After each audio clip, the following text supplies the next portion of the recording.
Al-Fatihah.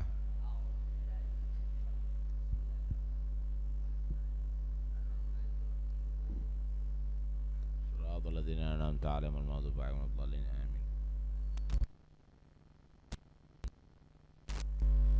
Wassalatu wassalamu ala asyrafil anbiyain Sayyidina Muhammadin wa ala alihi wa sahbihi ajma'in.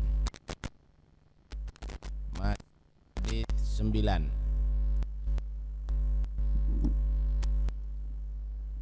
Rasulullah sabda, "Ma nahaitukum anhu fastani fa'tu minhu mastata'tum." Ma nahaitukum, apa yang aku melarang kamu semuanya, fastanibuhu, maka hindari, tinggalkanlah keseluruhannya. Wa ma amartukum, dan apa yang aku perintahkan kamu, fa'tu minhu mastata'tum, maka lakukan, laksanakan apa yang kamu mampu.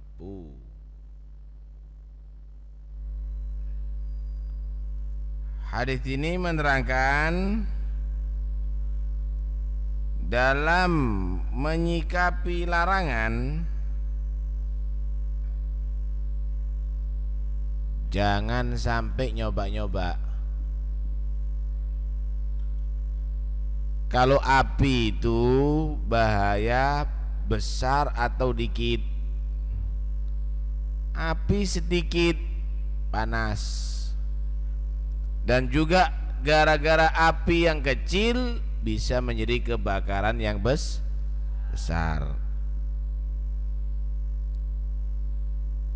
Yang namanya racun, banyak atau dikit itu berbahaya. Baygon 1 gelas sama baygon 1 sendok sama bahayanya, walaupun yang 1 gelas lebih berbahaya. Yang dilarang oleh Nabi itu bahaya, jangan dilakukan, tinggalkan. Itu lebih berbahaya dari api, lebih berbahaya dari racun.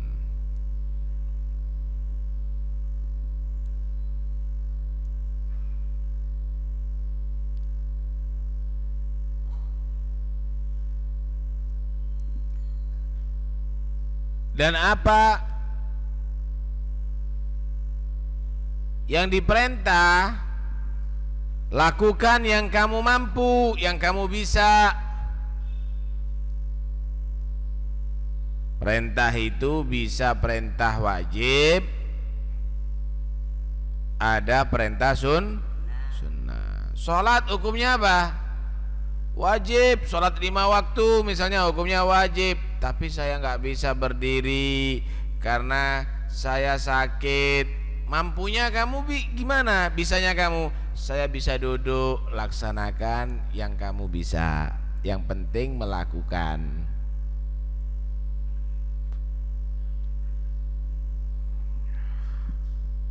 Wudu hukumnya apa? Wajib, tapi airnya dikit, airnya nggak banyak. Kalau dibuat wudu semua anggota badan nggak cukup, bisanya untuk muka sama tangan aja. Gimana? Ya yang kamu bisa, udah niatona wudu, dibasuh wajah, dibasuh tangan, sisanya ditambahi tayamum yang kamu bisa. Hah? Fa'tu minhu mastata'tum. Yang sunnah juga begitu. Salat tarawih misalnya, kamu bisanya berapa? Saya nggak kuat, kalau 20 bisanya 8. Ya kamu mampu, yang kamu mampu, yang kamu bisa, nggak apa-apa. Ustaz, tapi saya kuat kok, masih muda 20. Yalah kono yang kamu bisa. Kalau untuk larangan jangan coba-coba. Kenapa? Bahaya itu. Ittaqullaha haqqa tuqatih fi magamin nahi. Kamu harus menjadi orang yang bertakwa kepada Allah dengan sebenar-benarnya, yaitu dalam meninggalkan segala larangan. Kalau urusan ibadah, ittaqullaha mastata'tum, kamu bertakwa kepada Allah sekuat kamu, semampu kamu, sebisa kamu. Itu dalam urusan perintah, sunnah, dan seterusnya dan seterusnya. Nah.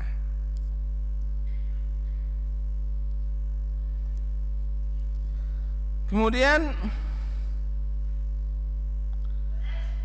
terusan hadis ini, fa innama ahlaka, maka hanya saja mencelakakan, menghancurkan Allah alladzina min qablikum, orang-orang yang sebelum kamu, ini umat sebelum umatnya Nabi Muhammad. Kasratu masailihim, banyak pertanyaan-pertanyaan yang tidak berfaedah. Wa ikhtilafuhum, dan bertentangannya mereka ala anbiyaihim, atas para nabi-nabi mereka.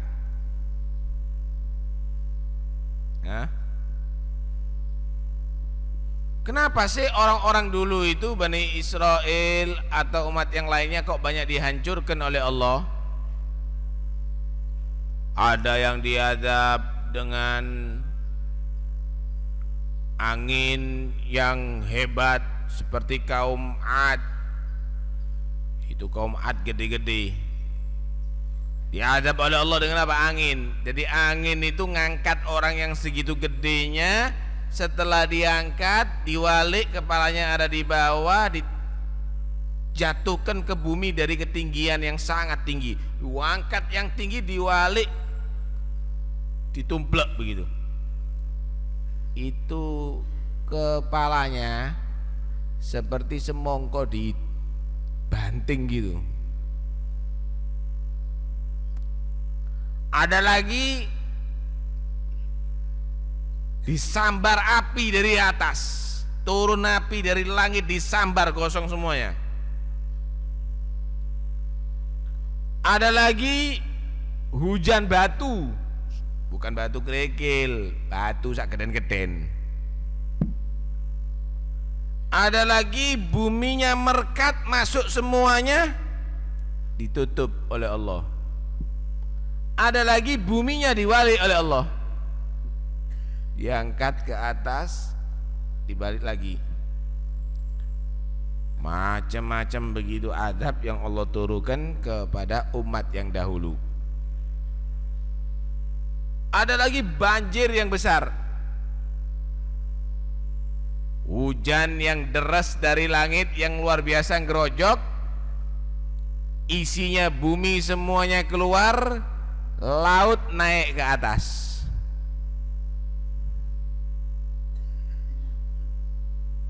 Apa yang membuat mereka tadi itu kena azab?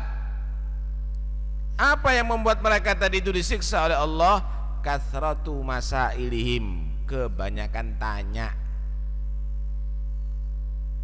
Banyak tanya, sok intelektual, sok pinter, agama jadi bahan diskusi.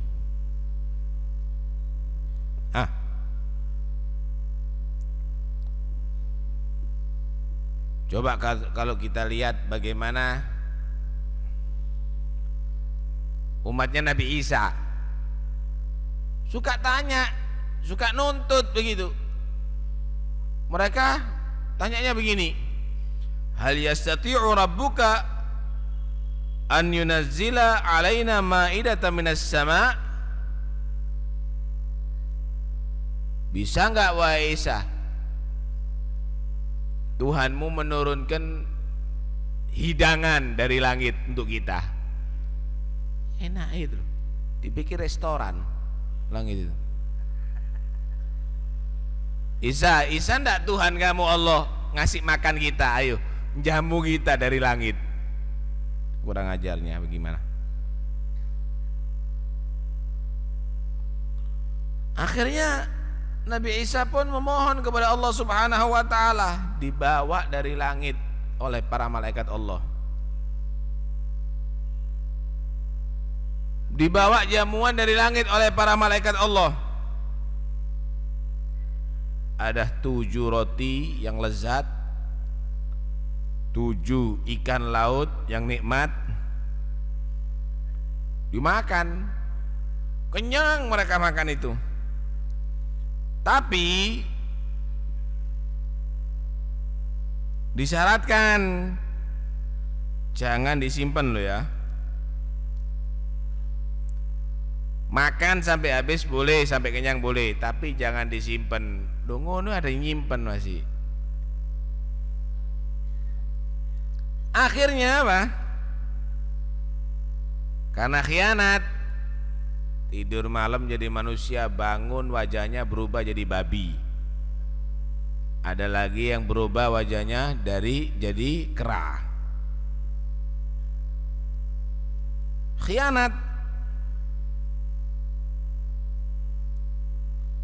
Apa yang membuat mereka diazab oleh Allah bisa begitu? Ini banyak tanya, Isa enggak Tuhanmu? Isa enggak? Isa enggak?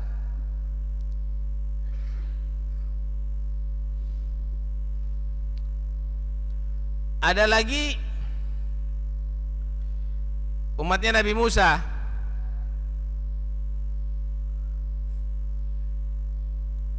Arina Allah jahratan. Musa, ayo tampakkan ayo Allah, saya kepingin ngelihat Allah. Dipikir biskop bukan bintang film Gusti Allah. Tampakkan kepada kami Allah wahai Musa. Kami ingin menyaksikan Tuhan. Tuh penyembah berhala ketok Tuhan nih. Tuh penyembah manusia ketok Tuhan nih. Itu orang penyembah pohon kelihatan Tuhannya. Masa kami menyembah Allah nggak kelihatan Tuhan? Ayo, bisa nggak kamu memperlihatkan kami Tuhan kami? Fa'akhadhathumus sa'igah. Akhirnya datang sa'igah. Sebagian ulama menyatakan sa'igah yaitu api dari atas. Pingin roh disamber api dari atas, gosong kabeh orang-orang itu. Kurang ajar. Orang kalau banyak tanya urusan agama kurang ajar. Kenapa Islam itu kok memerintahkan perempuan itu kok ditutup kerudung? Kurang ajar itu. Kualat bakal orang-orang gitu itu. Kenapa kok kita ini kalau sholat menghadap ke Ka'bah kok nggak ngadep ke Tugu aja misalnya? Kenapa kalau kita haji itu kok ke Mekah kok nggak kembali aja? Orang yang begitu itu orang kurang ajar, itu bakal kualat itu. Nggak lama begitu itu nanti. Dan itu sudah mulai muncul macam-macam, kadang-kadang di jaringan liberal.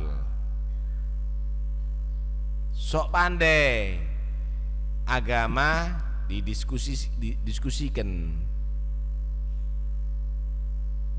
Bahaya itu ya enggak? Diceritakan ada satu hadis Rasulullah menyatakan begini, idza staiqadha ahadukum min manami fala yaghmis yadayhi fil ina'i hatta yaghsilaha thalathan fa innahu la yadri aina batat yaduh. Ada hadis bunyinya gini, jika di antara kamu ada seseorang yang bangun dari tidurnya, jangan langsung tangannya dimasukkan ke wadah air yang ada di dalamnya air, cuci dulu. Kenapa? Karena dia tidak tahu posisi tangannya waktu tidur kemana. Bu nyekel sing ngarep, bu nyekel sing buri, kan kotor kalau masuk ke air. Dicuci dulu. Orang ini sombong.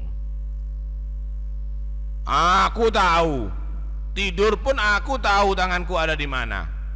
Ngenyek.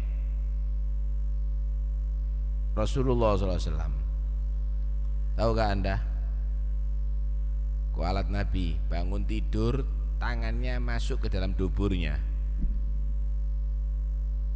Jadi tangannya itu melebu sampai ke pergelangan tangan, tak bisa keluar sampai 3 hari mati. Tangannya melebu yang duburi. Kualat Kanjeng Nabi. Karena itu jangan banyak tanya. Lek Kanjeng Nabi yang ngomong pasti bener. Kalau Nabi yang memberi kabar kan pasti betul. Sampean sakit, pergi ke dokter, diperiksa sama dokter, sampean itu sakit perut mah atau infeksi perut, obatnya ini. Jangan tanya, kok ero sampean dok? Tahu melbu yang wetengku?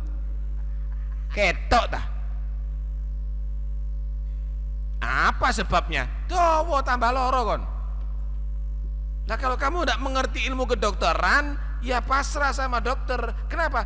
Dokter itu mendapatkan ilmu yang bisa mengetahui itu. Begitu juga kita ini adalah orang yang nggak tahu, dikasih tahu dengan Nabi karena dapat ilmu khusus dari Allah, karena mendapatkan wahyu dari Allah. Ojo kakean takon, percaya titik. Ojo mekiti.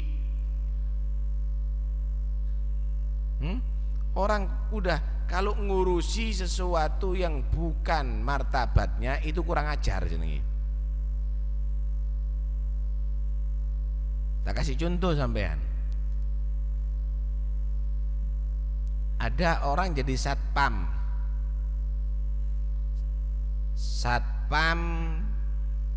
istana presiden. Kemudian dia ngurusi, apa karepe presiden itu? Kok pakai pakaian itu? Kok enggak pakai pakaian ini? Perlunya apa presiden makan itu dan makan ini? Kira-kira satpam ini satpam baik atau satpam kurang ajar? Satpam, dah usah ngurusi presiden, kon dikonjogo, titik. Kamu diperintahkan untuk menjaga. Nurutoh digaji, bukan untuk ngurusi presiden. Ngurusi presiden tak pecat, kan begitu. Begitu juga sampean ini, jangan ngurusi. Kenapa sholat dhuhur 4 rakaat kok ndak 6 ae? Kenapa? Kok niki satpam, nggak usah ngurusi, itu urusannya Tuhan, itu urusannya Allah, nggak usah ngurus. Tujuan kamu diperintahkan sholat, lakukan, titik, nggak usah ngurusi. Kenapa? Kalau kamu itu ngurusi haknya Tuhan kamu, wewenangnya Tuhan kamu, kon jenenge kurang ajar, dipecat dari wong mukmin nanti kamu. Paham ya? Nah, karena itu umat-umat dulu itu banyak dicelakakan oleh Allah karena banyak tanyanya. Di zaman Nabi Musa alaihissalam, gara-gara banyak tanya,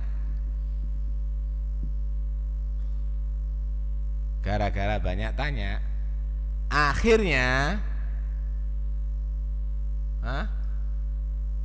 mereka dipersulit oleh Allah Subhanahu wa taala urusannya gara-gara kakek takon.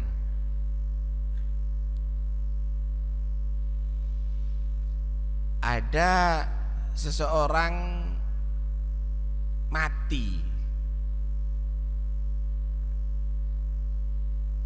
di jalan, mati terbunuh ada di jalan. Akhirnya keluarganya ada yang nuntut, ya apa ini, keluargaku ada yang mati, harus tahu siapa pembunuhnya. Datang kepada Musa, ayo Musa, ya apa ini, orang ini meninggal, gimana caranya kita tahu pembunuhnya? Siapa yang bunuh? Dicari-cari gak ada yang ngaku. Akhirnya Nabi Musa menyatakan, potong aja seekor sapi. Potonglah seekor sapi. Kan enteng. Kok nurut, gak banyak tanya. Belen sapi kayak no. Lu mereka ditakon, sapi apa hubungannya sapi dengan pembunuh? Musa, sapi yang mana maksudnya kamu? Ud'u lana rabbaka yubayyin lana ma hiya.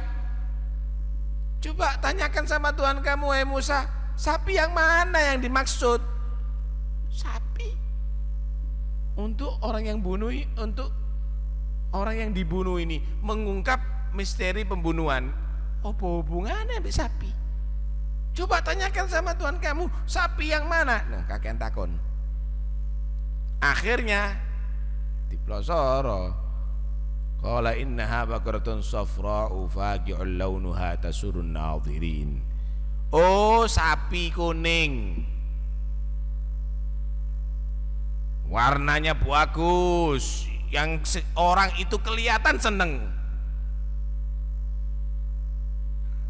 Sapi kuning, oh pokok sebabnya sapi kuning. Musa, tanyakan sama Allah supaya memperjelas lagi, kayak takon maneng. Akhirnya dipersulit lagi. Qala inna baqaratun Qala inna baqaratun la dhalulun tuthil arda wa la taskil harath musallamatun la syata fiha. Musa, tanyakan sapi yang mana, yang kuning yang mana? Jangan-jangan nanti keliru kita. Tanyakan lagi yang jelas. Tambah lagi, sapi yang belum pernah berucul sawah, sapi yang belum pernah geret, sapi yang belum pernah ditumpai, sapi yang belum pernah dikawinkan, sapi. Tambah soro dolei. Ya wis tak dolei. Kok seandainya dari pertama nurut, potongan sapi, wis potongan selesai. Sapi opo ae masih sapi, Bali sapi, Madura sapi, ndi iso. Karena banyak tanya, tambah soro jadinya. Akhirnya ada di balik itu hikmahnya, seorang yatim, anak yatim yang nurut sama ibunya. Dia ditinggali sama bapaknya yang soleh itu seekor sapi. Karena butuh uang sama ibunya, disuruh jual. Nak, jualan sapi ini dengan harga 3 dinar. Disergane wis, anggap 300.000 dengan harga 3 dinar.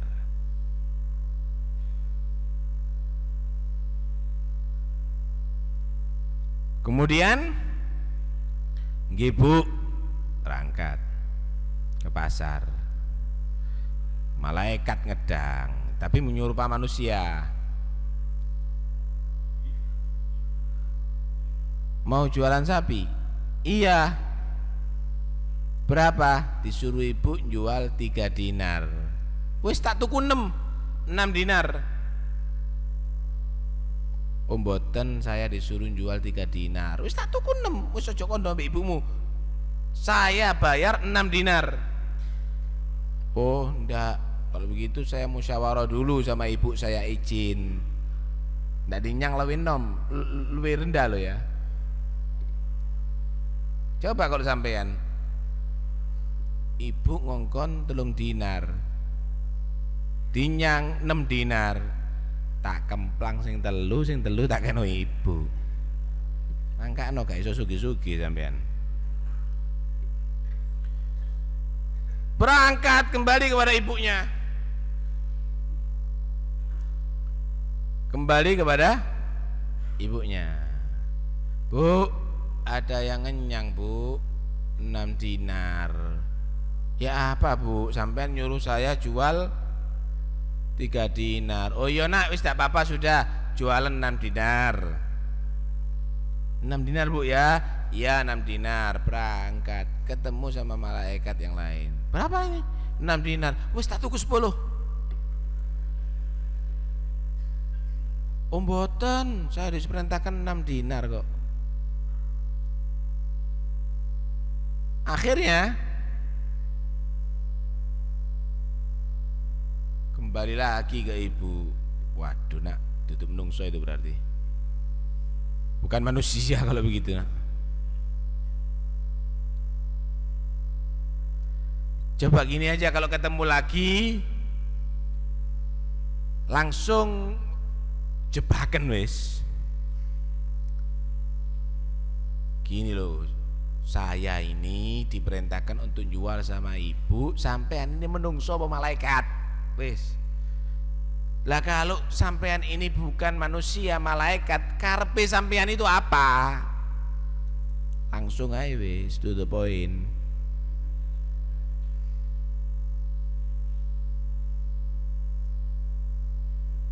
Akhirnya ketemu lagi, kontol piro 10 tak tuku sak.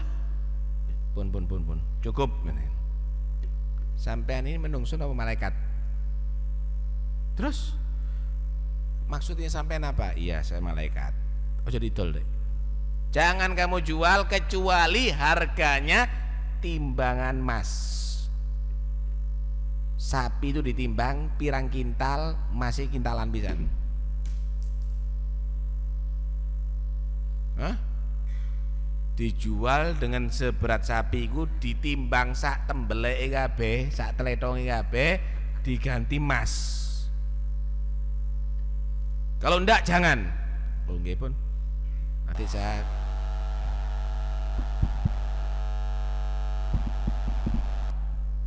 Nanti saya kasih kabar ibu saya. Datang ke ibunya. Bu, iya malaikat bu. Tidak boleh dijual kecuali dengan timbangan emas. Timbangan emas. Ya wis nurut malaikat nak. Ikut malah malaikat. Akhirnya ada kejadian ini. Nyari sapi yang model begitu, yang warnanya kuning, yang bagus, yang meles. Kemudian belum pernah dibuat brojol sawah, belum pernah dibuat itu dan ini, cuma itu tok, enggak ada lagi. Akhirnya diminta, kak mau dijual sapinya berapa? Mahal tadi. Loh berapa ayo, tak ada beli 3 kali lipat, 4 kali lipat, enggak bisa. Apa? Ditimbang emas. Ditimbang emas.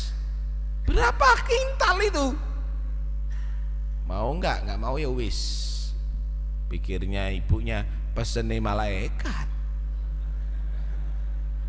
Kok enggak tahu tumon aku malaikat model ngono saiki. Kok sugih kita ya. Akhirnya enggak ada pilihan yang lain karena keluarga kaya, siap sudah dengan timbangan emas. Timbang masukin dadah tuh anak kalau sudah bakti sama orang tua, nurut sama wong tua, berkah memang. Dipotong itu sapi, diambil sampirnya, dipukulkan kepada si mayit tadi itu, orang mati. Tangi, yang bunuh kamu siapa? Ya sing nglapor iku sing mateni aku.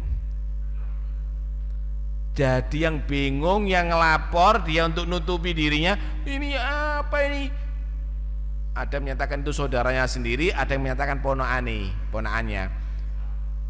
Ada yang bunuh saudara saya, ada yang bunuh ponakan saya, minta tolong supaya dia tadi siapa pembunuhnya, kok jahat temen itu, dan nggak taunya dia. Ditanya, kenapa kamu bunuh? Soge kepingin ndang mati dapat warisannya, kebongkar. Kesimpulan cerita tadi itu adalah menggambarkan orang itu kalau banyak tanya semakin sulit yang ia dapatkan, semakin repot. Urusan agama bukan untuk banyak dipertanyakan, urusan agama adalah untuk dipatuhi, yang nurut dengan urusan agama. Nggak usah banyak tanya, walaupun nggak ngerti, yang nurut sama Nabi.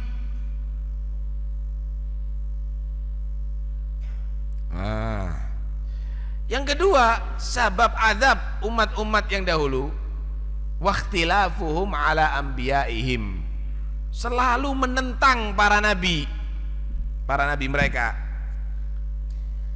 Nabinya itu ditentang.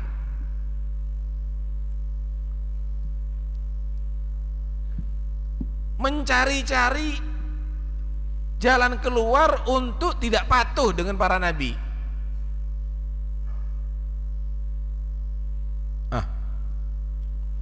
Seperti Bani Israel ketika diperintahkan oleh Nabi Musa, hari Jumat adalah hari untuk ibadah, nggak boleh bekerja. Nggak mau, nggak Sabtu, mokong.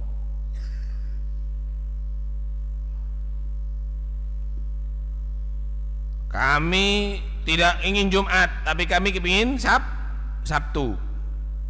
Oh, Sabtu. Syarat di hari Sabtu tidak boleh ngambil ikan, tidak boleh mancing, tidak boleh jaring. Paham ya? Mokong kan, nentang asalnya. Subhanallah, kalau hari Sabtu ikan itu kumpul kabeh ono di pantai, koyok ngece-ngece gitu, seperti mengolok-olok gitu. Tangkepen aku, ayo lek wani, koyok ngono, ayo jaringan lek kon wani, lek nekat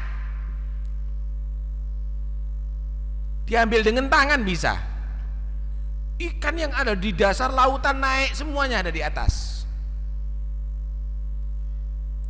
Kalau sudah hari Ahad meneh entek kabeh ke tengah lautan semuanya. Jadi mereka harus cari ke tengah lautan, wong pesisir.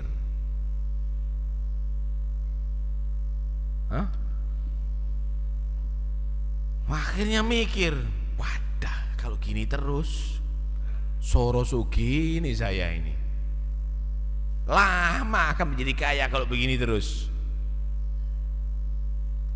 Berusaha mereka sudah pikiran negatif, wah kalau begitu tak cari jalan keluar dulu. Akhirnya membuat seperti tambak besar gitu di tepi laut, dikasih sungai kosong. Hari Sabtu temboknya itu yang menghalangi itu dibuka, brodol sudah yang dari laut itu masuk, ikan-ikan ada di tambak tadi itu kan diambil sama dia. Kemudian kalau sudah masuk penuh ditutup, ngenteni besok hari Ahad dikuras. Jadi dia mencari jalan keluar.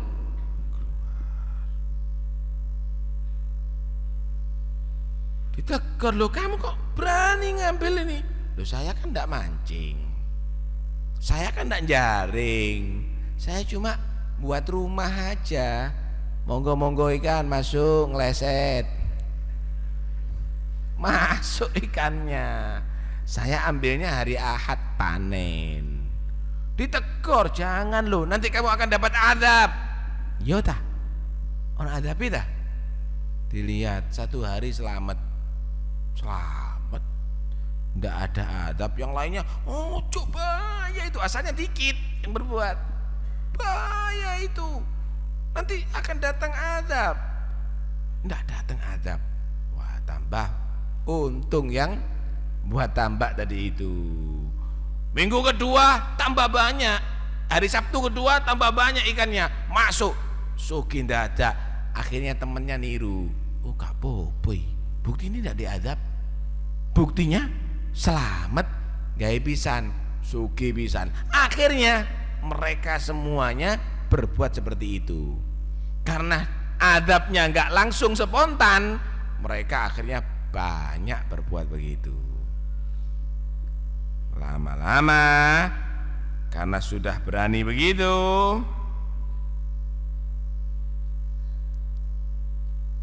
turun adab. Jadi di antara Bani Israel saat itu sepertiga yang berani menentang. Sepertiga yang kedua tidak berbuat, tapi ya gelem ngerasakno, ditemplei duit gelem, dikasih makan mau, hidup bersama. Tapi dia tidak berbuat begitu. Pokoknya aku tidak berbuat, yang penting saya tidak berbuat.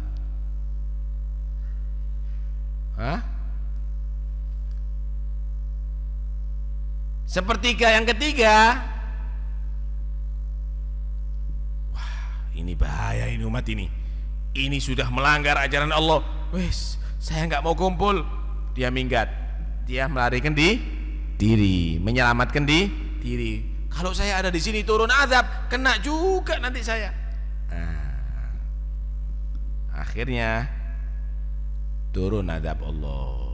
Wah, suki yang laki-laki ganteng-ganteng, pakaiannya Pak Cantik, jas, celananya mahal, sepatunya misalnya ini. Yang perempuan menor wis, pakaiannya bagus-bagus, lipstiknya, wadaknya, wah hebat-hebat sudah, rumahnya bagus-bagus. Yang tinggal itu sepertiga yang berani manen, ya, sepertiga hidup bersama tapi nggak berbuat, yang sepertiga melarikan diri, menyelamatkan diri. Pagi bangun dari tidur, wajahnya jadi keras semuanya, ada yang jadi babi semuanya. Yang perempuan mau paes, mau sisiran, lu kok jadi monyet, jadi orang hutan wajahnya. Lu ya apa ini? Lari anaknya ke ibunya, ibu dari wong hutan pisan. Yang laki juga begitu, paham ya? Ketemu istrinya kaget, lu sopo kon? Aku mas. Lu sakon sopo? Ribut. Satu daerah itu 2/3 umat Bani Israel fi yaumi sabat tadi itu jadi kera dan jadi babi, moncong mulutnya seperti babi. Saiki akeh flu babi.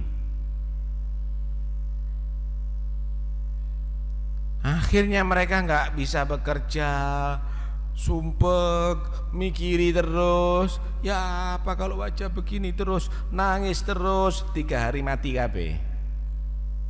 3 hari meninggal semuanya mereka, dihabiskan oleh Allah Subhanahu wa ta'ala. Na'udzubillah min dzalik. Jangan kurang ajar, akan turun azab menentang para nabi. Tuh lihat perempuan-perempuan sekarang, Diperintahkan oleh Nabi tutup auratnya, dibuka-buka, malah tambah megal-megol, malah tambah ngebor, malah diundang sama pemerintah, malah disuruh joget di depan umum. Terus no, kalau sudah kualat Nabi kapok nanti kamu. Jangan menghina ajaran Nabi, pasti kualat. Kalau tidak, dimaafkan oleh Allah Subhanahu wa ta'ala. Nabi itu diutus oleh Allah untuk dipatuhi, untuk ditaati, bukan untuk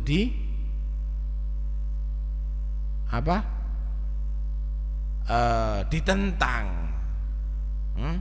Nah itu hadis ini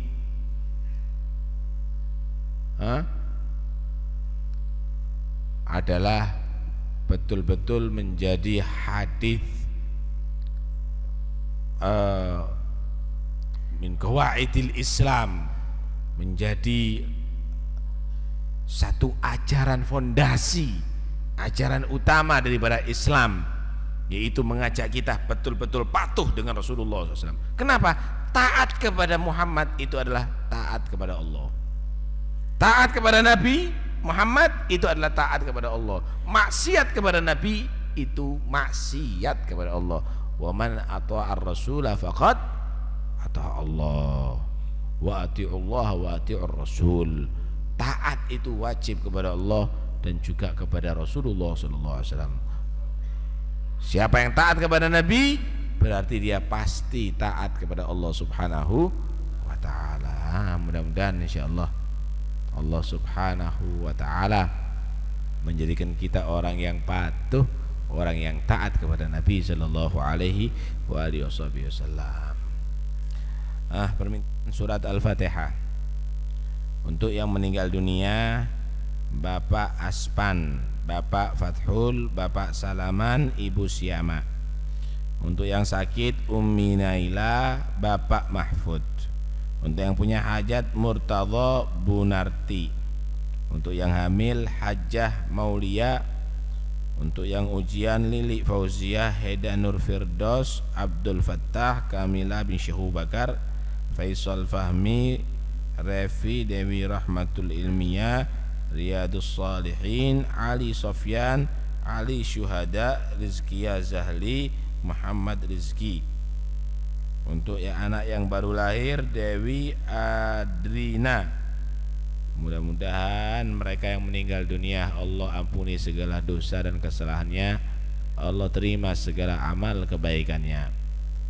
Untuk yang sakit mudah-mudahan Allah beri kesembuhan dengan segera, sehat walafiat zahir maupun batin. Dan mudah-mudahan yang sehat Allah Subhanahu wa ta'ala jauhkan daripada segala penyakit yang zahir maupun batin.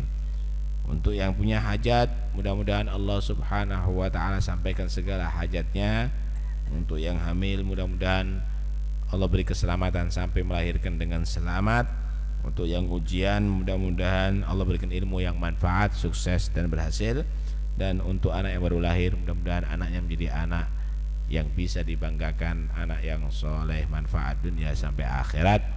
Ala hadini yakun ya salihah wa ila hadratun nabi. Al-Fatihah.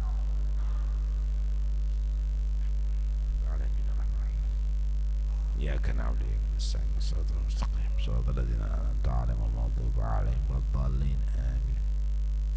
La ilaha illallah al-mawjud fi kulli zaman